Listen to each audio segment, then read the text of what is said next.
Hello friend, back to Bhavani lifestyle. ஒரு வேளை சோத்தில் கை வைக்கிறதுக்கு எவ்வளோ பாடுபட வேண்டியதாக இருக்குது, எவ்வளோ கஷ்டப்பட வேண்டியதாக இருக்குது, எவ்வளோ ஓட வேண்டியதாக இருக்குது. எங்கள் தாத்தா பாட்டன் பூட்டன் அப்பன் என்னை கட்டினவெல்லாம் கொஞ்சம் பணத்தை விட்டுட்டு போயிருந்தேன். நான் இப்படி கடந்து ஓட மாட்டேன்னா ட்ரெயினில் தாகவும், பஸ்ஸில் தாகவும், ஆட்டோவில் தாகவும், நிற்கிறதுக்கு இடம் இல்லாமல், உட்கார்றதுக்கு இடம் இல்லாமல் ஓடுன்னு ஓட வேண்டியதாக இருக்குது. எல்லாரும் சொல்கிறாங்க, எங்கள் தாத்தா விட்டுட்டு போன சொத்து நான் ஆள்றேன், எங்கள் அப்பா விட்டு போன சொத்து ஆள்றேன்னு. எனக்கு யாருமே சொத்து விட்டு போகலையே. நான் என்ன செய்யட்டும், இன்றைக்கி நான் ஓடுனாதான் எனக்கு கஞ்சின்னு சொல்கிற மாதிரி இருக்குது. 2 ட்ரெயின் இருக்குது, அதுக்கப்புறம் ஓடணும். அதுக்கப்புறம் 10 ரூபா துட்டு மிச்சம் பண்ணுறதுக்கு ஆட்டோக்காரனுக்கு கெஞ்சணும். இன்னும் வாழ்க்கையே ஒரு போராட்டமாக இருக்குது. இப்போ நான் நினைக்கிறேன் மறுதானே நாளைக்கே பசங்களும் நினைப்பாங்க. இன்றைக்கி நான் எங்கள் தாத்தா பாட்டி அப்பா எல்லாருமே வருத்தப்படுற மாதிரி தானே பசங்க நாளைக்கு வருத்தப்படுவாங்க.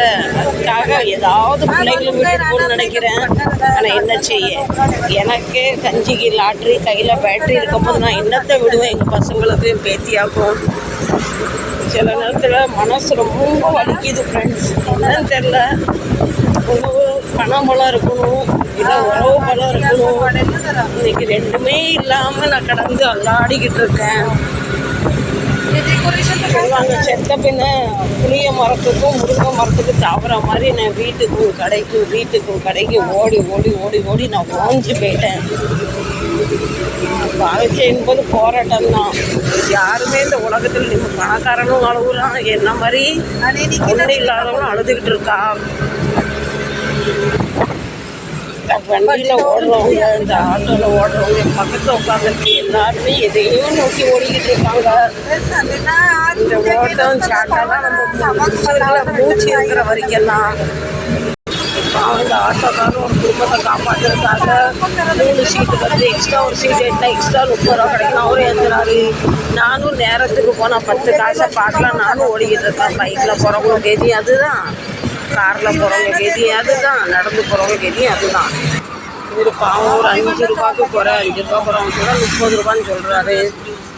ஒரு பேர் சில்லறை எடுத்துகிட்டு வர வேண்டியதுன்னு சில்லறை இல்லாமல் எங்களை சில்லறையும் கொண்டுலன்னு கேட்காரு. என்ன செய்ய, எனக்கு 10 ரூபா மிச்சம் பிடிக்கிறதுக்காக நான் நடந்து வரேன். ஏறி சொல்கிறாரு 40 ரூபா எதுக்கு தரீங்க, 30 ரூபா சில்லறை தாங்கன்னு சொல்கிறாரு.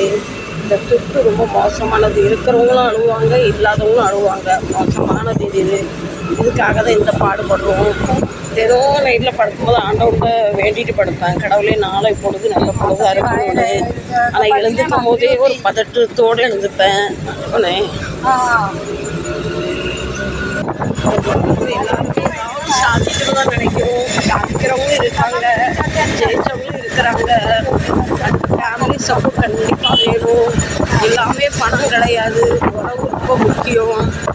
யார் எதை இழந்தாலுமே நம்ம உறவை மட்டும் இழக்கவே கூடாது. கடவுள்கிட்ட நான் பிரார்த்திக்கிறேன்.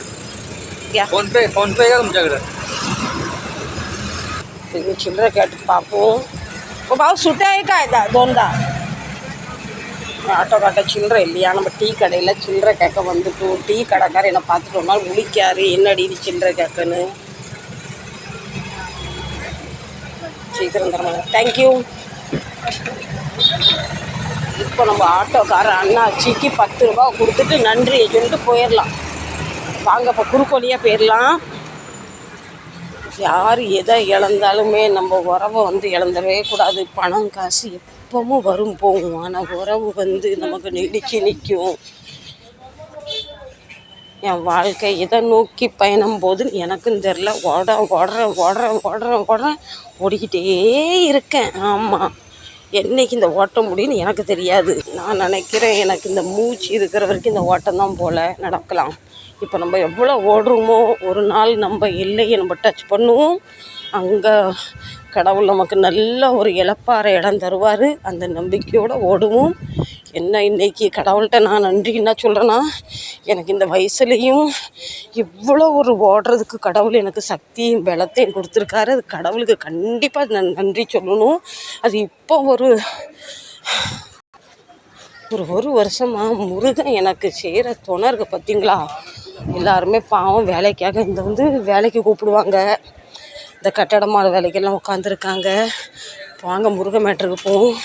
முருகன் எனக்கு இந்த ஒரு வருஷமாக அப்படியே கண் குளிச்சு காய்ச்சி தந்து இதை செய்யாத இப்படி இருன்னு சொல்கிற மாதிரியே இருக்குது.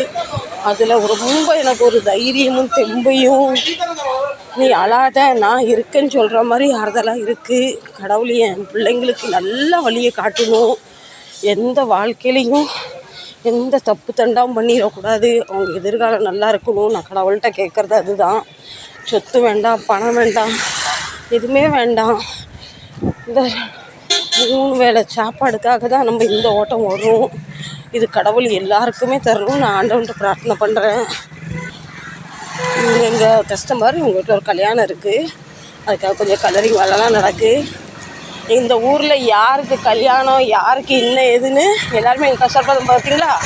7 ஊருக்கு நிறைய கடைகள்லாம் இருக்கான்னு நாங்கள் பார்க்குற வியாபாரம் நாங்கள் மட்டும்தான். இவரை எல்லாருமே மாமா மாமான்னு கூப்பிடுவாங்க. ஆமாம், இங்கே பொதுவாகவே ஒரு காக்கா சொல்லுவாங்க. காக்கானா சித்தப்பா, மாமான்னு சொல்லுவாங்க.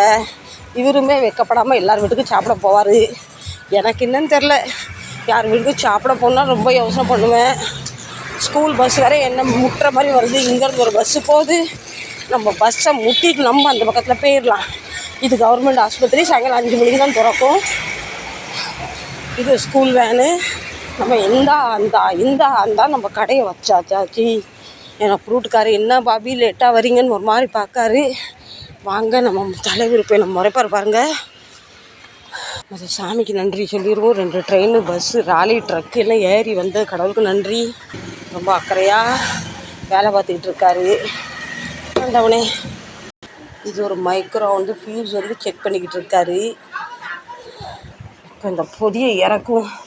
எப்போ பகலில் சொட்டு தேவைப்படுறது, நைட்டில் சொட்டு தேவைப்படுது.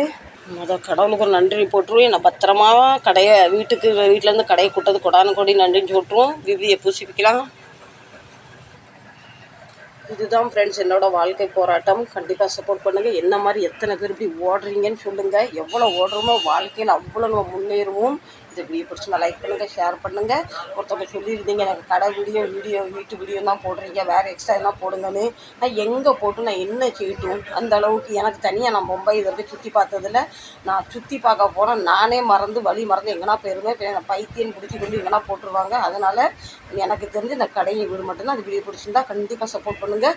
சும்மா இருக்க கைக்கு வேலையை கொடுத்து ஒரு லைக்கையும் ப்ரெஸ் பண்ணிடுங்க. பெல் பட்டன் அமைக்கிருங்க. மீண்டும் நல்ல பதிவில் சந்திக்கிறேன். அதுவரை உங்களிடம் விடை பெறுவது உங்கள் பவானி இளைச்சல். குடும்பத்தோடு உங்களுக்கு வணக்கம். பாய்.